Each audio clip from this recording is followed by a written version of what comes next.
Well, this has been a video I've been meaning to make for a while now.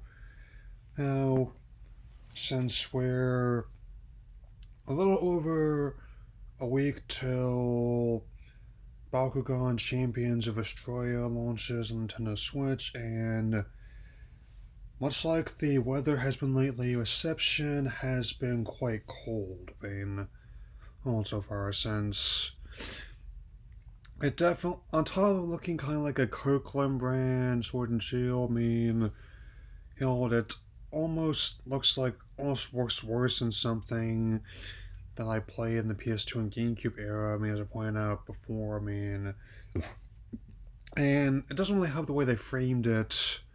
It could have been better. I mean, because even people who would be interested in it normally, they ended up being disappointed since I still submit if they had just announced it on a stealth drop or just a simple social media post, those people wouldn't have reacted the way they did. They would just gloss it over and like nothing. Instead, here I am, and I'm still disappointed that that's a talented developer who was working on this and doesn't listen to hurts in it. So here I present another list that I've been wanting to share of 10 licenses I'd rather see Wayforward make games for the Bakugan. Man, being my top choice definitely seems like it would work. So, but here are just 10 licenses I could see them doing justice more than this. So here we go.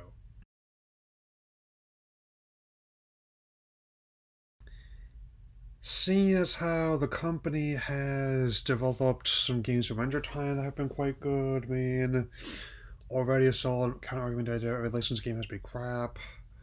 I mean, and other individual whole titles from networks like Samurai Jack, OKKO, and even Steven Universe have been getting some good games right now.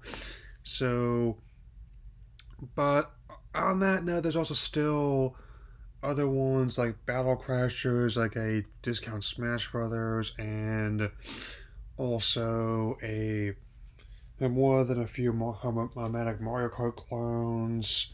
Not quite as much as like Nicktoon Racers or Garfield Kart even, but I'm thinking that given the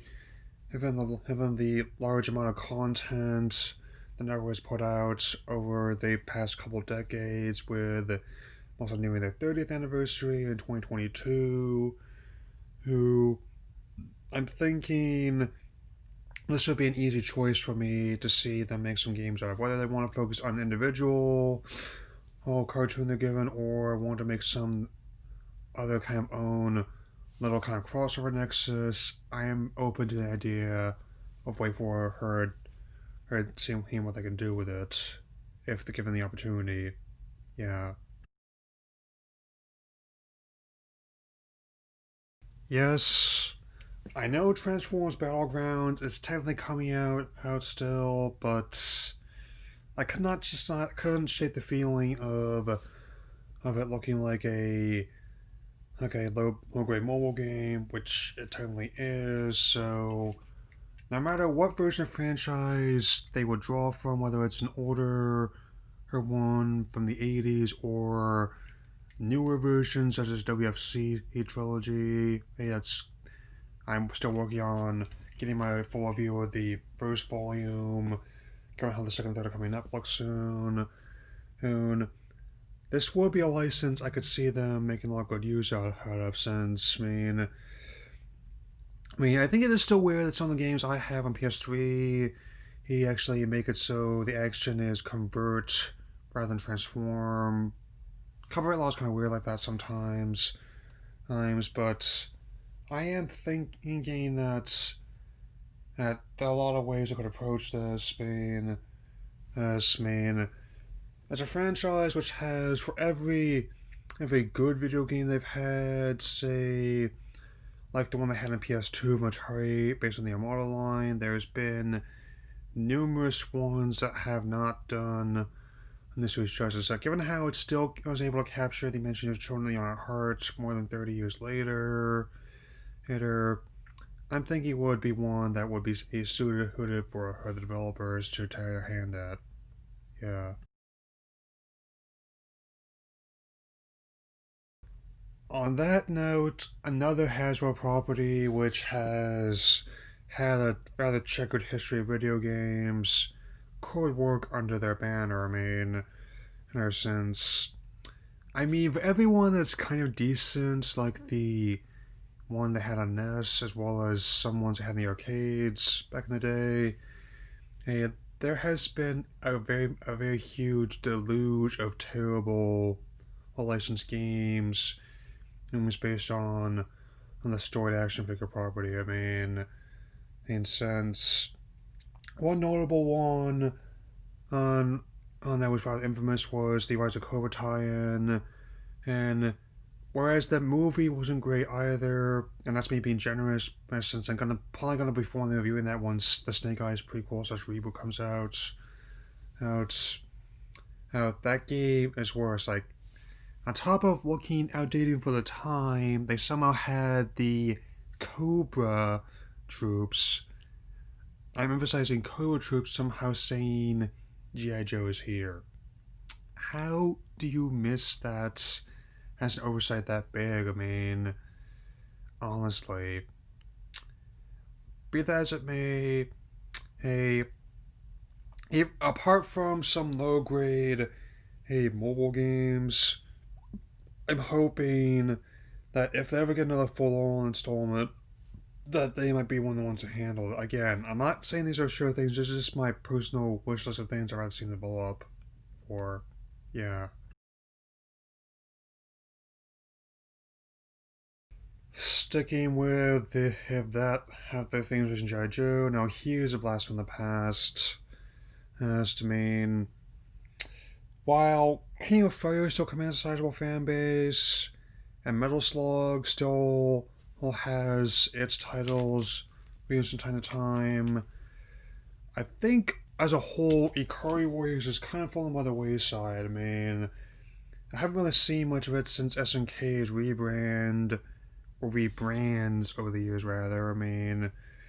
I don't even think the arcade versions were on some of the previous mini consoles they released, or rather the tabletop one they just came out with either. So, and even though I'll admit the NES version wasn't the best port, I still have some fondness for it. In fact, even James's review of it point out it's not the worst game ever. It's just as kind of campy.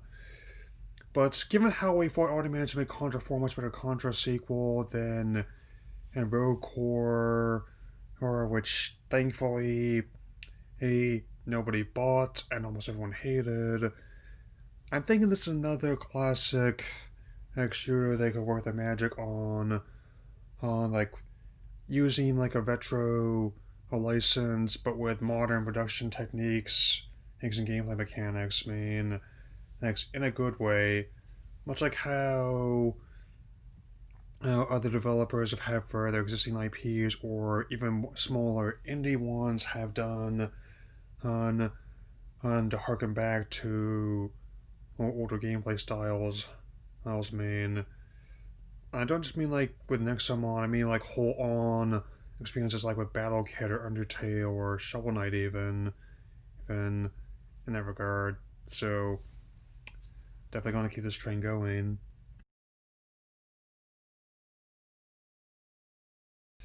There's so much to do. Get ready just for you.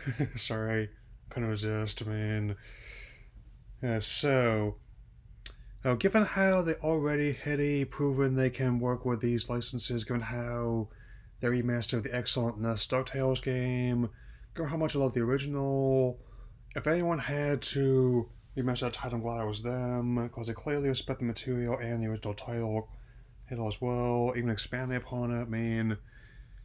They definitely had to recast some of the characters whose original portrayals had died, but still, it is proof that even with the age of some of these IPs, you can still he'll make them work today without ruining what people liked about them to begin with. And even though the standalone Darkwing Duck remaster didn't get very far before or the agreement fell through, I personally think they could revisit them given the opportunity, as well as other ones, Chip and Dale Rescue Rangers, given how new DuckTales has been very good, even suggesting that it's like the original continuity. The shows, in a way, all take place in the same fictional universe, which is something that Disney did long before they bought out Marvel. Well, for that, man. And since we have a lot of ones actually surprisingly video game friendly, and even other ones that might not work as well, they've today actually have given little Easter eggs to like how like the Halloween special like launch pads has costume, has a Mighty Ducks hockey mask on it. I mean, working on doing that. I mean, I know it's been a while since I've done my iOS Disney Plus whole video, but I will get those done once I have them ready. I can show you that. I mean, as an aside. And even like the Darkwing Duck crossover proving that they had the verse still kind of sizable fan base, and even when not dealing like with MCU heroes, that they still had kind of an interesting spin on superhero premise, and even have a little jab at the infamous bonkers, Even like as an Animaniacs wannabe, I kind of excited for a reboot of that too, but it is kind of like a bland one series, but what can I say? Hey, apparently they wanted to make a Roger Rabbit one, but they couldn't at the time.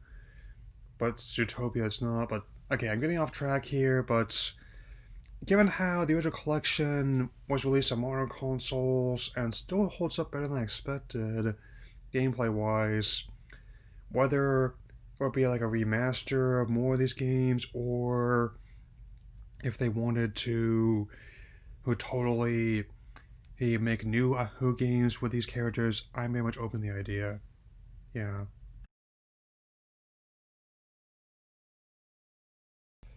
Now, here's a license that's definitely well suited video games, and actually has also produced some pretty solid ones in the past, as well as a fair number of ones that aren't as well received. But the basic concept, it definitely lends up well to video games, given how the show involves martial arts, giant monsters, superheroes, and giant robots. So all of which would probably make for a compelling video game in the right hands like whether or not they want to base the game on earlier seasons like Mighty Morphin from the Zordon era, or say newer ones like Beast Morphers, to say nothing of the upcoming Dino Fury early next year. I'm thinking that given how much like the show itself, the video games based on the Power Rangers franchise have varied widely in quality over the years. There have been ones I really enjoy, like the ones in the show's heyday on the Genesis and Super NES, as well as ones that turned out to be not as great, such as the infamous N64 time for Lightspeed Rescue. I mean, and I don't want to hear his limitations of time on that one because that came out the same year as Majora's Mask and Perfect Dark on the same console that was more than capable of taking advantage of the limitations they had with something great. And it was the same year for Soul Calibur was on Dreamcast, and also at the same time Final Fantasy 9 was on the PSX. So I guess I'm getting off track here. Whether they wanted to make a fighting game, I mean, the Battle for Grid one is basically like that mobile one that had a larger scale. A old-fashioned style beat 'em up, or as I suggested, what they could have done with the Bakugan game, they're making instead like a small-scale version of Persona, where on top of, when not in word form, you actually spend some time in the school setting where you're trying to gather information, have mini games based on on extracurriculars at the youth center or other stuff out of class. I mean, if they're able to do that for more than 20 years of TV series, to say nothing of the original source material they're basing these on, then and they could transfer a video game in the right circumstances. All I'm saying.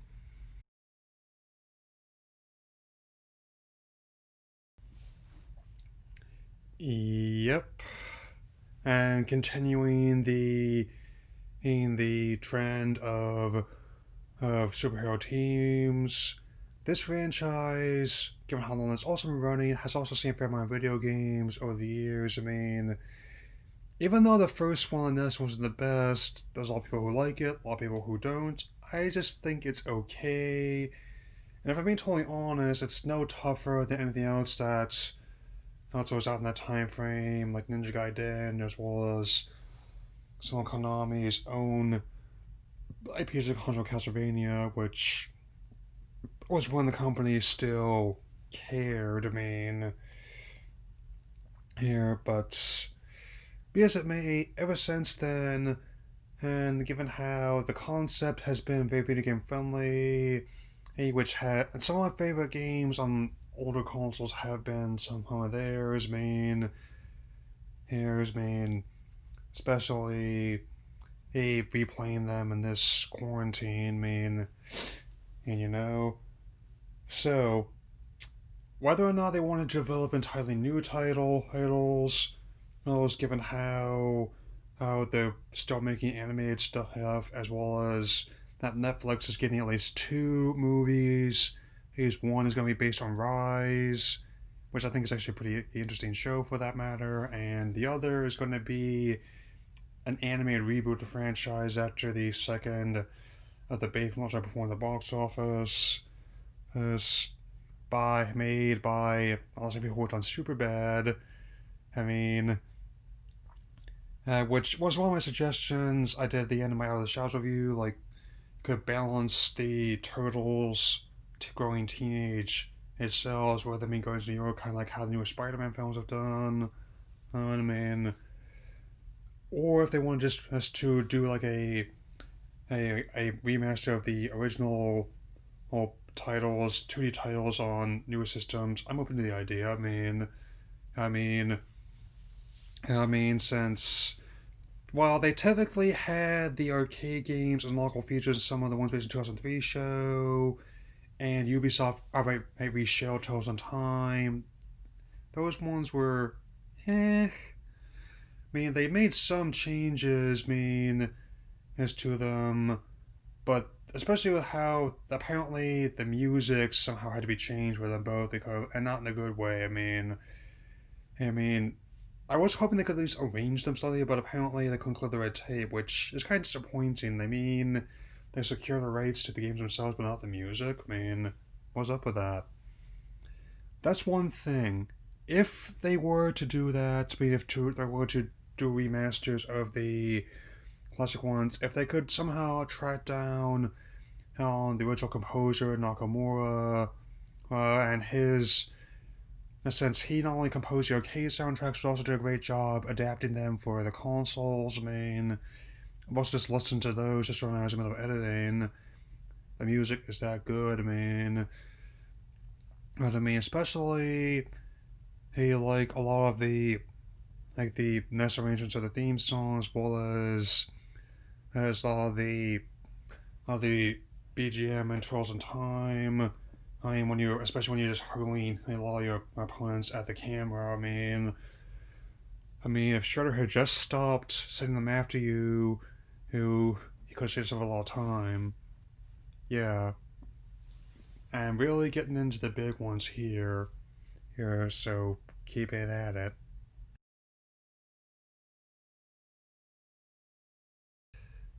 Now, this is another other superhero series that's had some interesting video game history towards it. Like how there have been very good games, and it's much like the six-person and brought up by Konami, which when they were top of the game in the early 90s, he's in that area. I mean, it did see a brief release in the early 10s digital platforms before licensing concerns meant it had to be delisted. Unfortunately, it hasn't even appeared on one of those one-up arcade machine replicas. Hundreds may not be ideal, but for an entry-level cabinet, it's not that bad. I've seen the real ones go for thousands, man. Ones, man. But given how many comic lines there are, as to say nothing of characters who've gotten their own spin-off books of Wolverine or the Power Pack. I mean, it definitely would be interesting to see now that the merger with Fox has been finalized and Deadpool notwithstanding, and they do intend to integrate the characters into the MCU, but it's between the pandemic and what they've already have planned out for Phase 4 and 5. I don't see. They say that don't expect to see them for at least 5 years at the earliest, which is alright with me. I mean, given how New Mutants, I'll probably be looking at that one comes on DVD now. Since ended up becoming the lowest grossing installment, not just in the entire franchise to date, but also one of the lowest grossing in films of its kind since Superman 4. Ouch.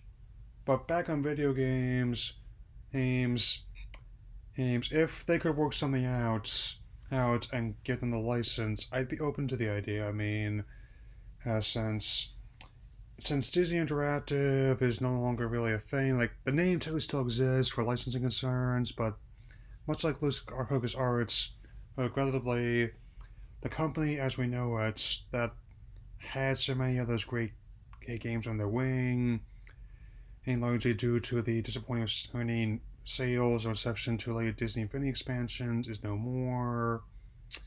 So, especially as a license that could work with their guidance, maybe better than some of the infamous LGN titles that I actually used to have, like the Uncanny X-Men one on NES, which was not very good. I mean, even in the arcade one, I could still probably sell that one with Dazzler, even. And so, given your AI could have a projectile was basically like duct tape your laser gun to a Roomba, more or less. Yes.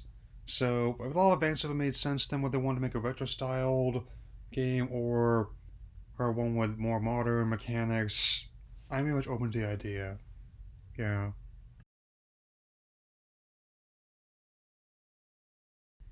Here is another game that I wouldn't mind seeing them making since yet again the Justice League has had an interesting history in terms of video games, to put it mildly.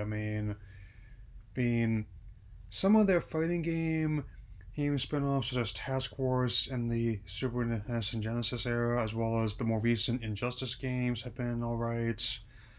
But scattered among them, there have been in very few games that have truly lived the legacy of DC's famed team up of some of their most beloved superheroes. Not just big names like Batman, Superman, Wonder Woman, and the Flash, but also was especially given how that image I used of the TV show. It was my first introduction as a kid to characters I grew to love, like Green Lantern, Hawkgirl, and the Martian Manhunter, among many others.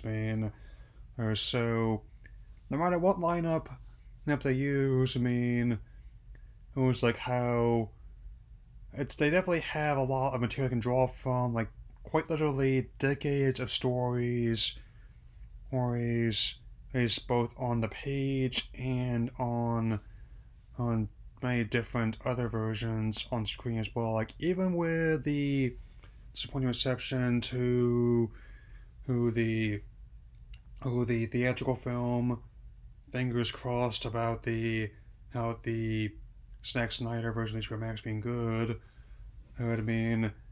I think they're long overdue to have a worthy game for them. even with the Superman game, at least in that state, not getting off the ground, hopefully he with the current reshuffling that Warner's doing, I mean, they could find someone that could make this work, and I think this developer might be it. I mean, since I'll get into this my number one pick, but they also initially they finally decided against selling off their video game division, given how they must realize how valuable it might be to them. And they also still have licenses that are really big under that range of Mortal Kombat, so it's definitely a something that I would hope that they could do. But before I get to my number one pick, here are a couple honorable mentions, and I would like to address.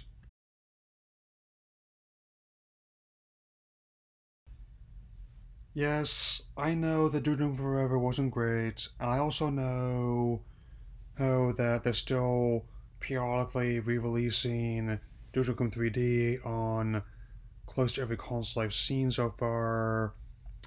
But even with the game, I just thought was okay, even though it took two console generations, three presidencies, and Miley Cyrus' entire lifetime to come out, and it's a short version, by the way. I'm specifically focusing on the original games before it went to 3D, when it was just like a 2D side-scrolling shoot 'em up on DOS platforms, as in predating Windows even.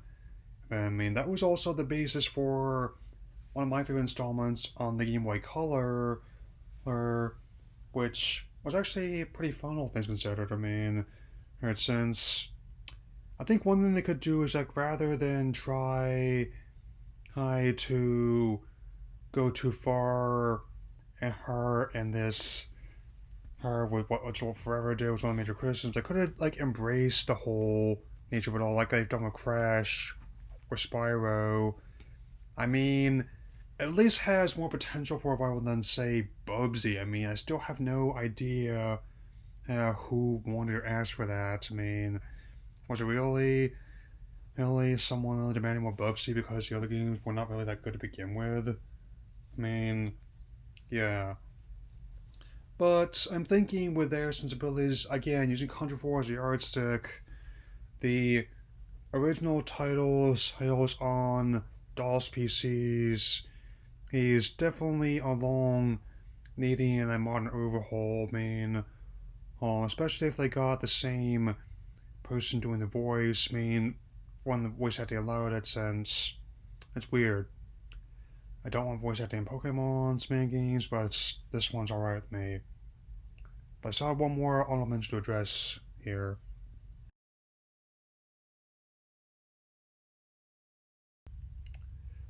Yeah. Now here's Japanese IP I could definitely see them working their magic on, since it's been, again, this is one that has not had a whole lot of video games. It's still a relatively new IP. I don't think, but I'm also one to think that a cheap microtransaction for a mobile game is the best use of this material. I mean, given how absurd the situations can be and how over the top these psychic powered fights can get, and not just in those ones I've done like 60 frames per second edits to them. Um, I actually like the series a lot more than the One Punch Man by the same authors, and artists, since especially given how I'm still need to start the second season. I hear still working on dubbing it, but again, things have been happening. So if they want to make a game out of this, a lot could do with it. I mean, I even think tweeted a little bit ago that people in charge are not understanding how search engines work and getting this show to trend, and it's definitely a one example of how crazy 2020 has been in a word. Yet, above it all, the number one pick should be an easy one for this company. Yeah.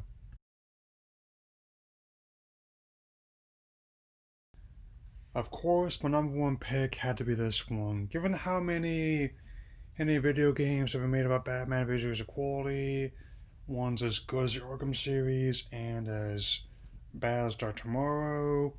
I'm thinking Wayforward could put their own spin on this one. I'm actually, once again, even with some people being let go from Warner, I'm glad that they decided against selling out the video game division like they were originally planning to.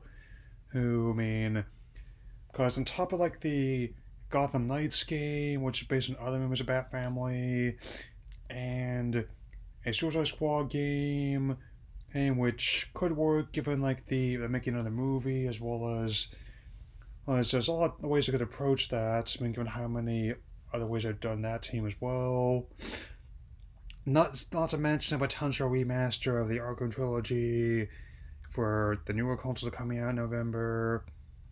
I'm thinking that this would be one license that Wayforward could have put their own spin on once again, whether it's a new horror style one or one done the classic style. I'm open to the idea. I'm playing a lot of ones based on that IP in quarantine as well, since both old and new. So it definitely says something that even people who would normally be interested in this game are not happy about it, since I really do not see this being that well received, this Bakugan game, especially with a lot of the competition and the fact that it's coming out right before or the PS5 and the Xbox Series, not to mention they've got other titles that may well be more capable on the Switch alone than as being much more alive than what this Bakugan game is currently demonstrated. I mean, these games have gotten less common in more recent generations, mainly because both audiences and developers have realized for the most part they can't just make crap as people like it. And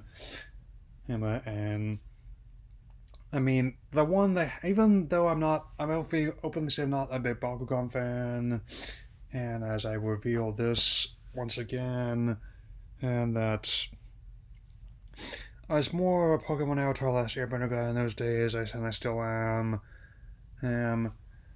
And on that note, I'm thinking what could have worked is like, even like the PS3 one, it's definitely my obligatory regrettable trophy in my profile for PSN. They could have easily have just made a newer version Tale Talk game, or put a bit more effort in the open world concept like Smash Cover Sony no Kuni, but instead I'm not expecting it to be any more than just contractually obligated shovelware. Which, I guess this is what people who tried Generation 8 felt when they saw it, but the Crown Tundra is already making this Bakugan game look like an antique. Again, even that's being generous, because at least antiques have some value to them. But it's a whole kind of situation, vote with your wallets, like this proverbial BB-8 wallet I got in my hand, and that I will not be supporting this in this game at all. And if anyone else, whether you're fans or not, I encourage them to do the same. Like, play something else. Like, play the Crown Tundra, play Smash. I'm also hearing good things about Pikmin 3 Deluxe. You could play Paper Mario. Hyrule Warriors Age of Calamity looks really good still. Play anything else just besides the Bakugan game. That'll be all for now. I'll definitely have my videos on the Mandalorian's new season by All Hallows Eve, as well as that one special horror movie by Halloween Nights later.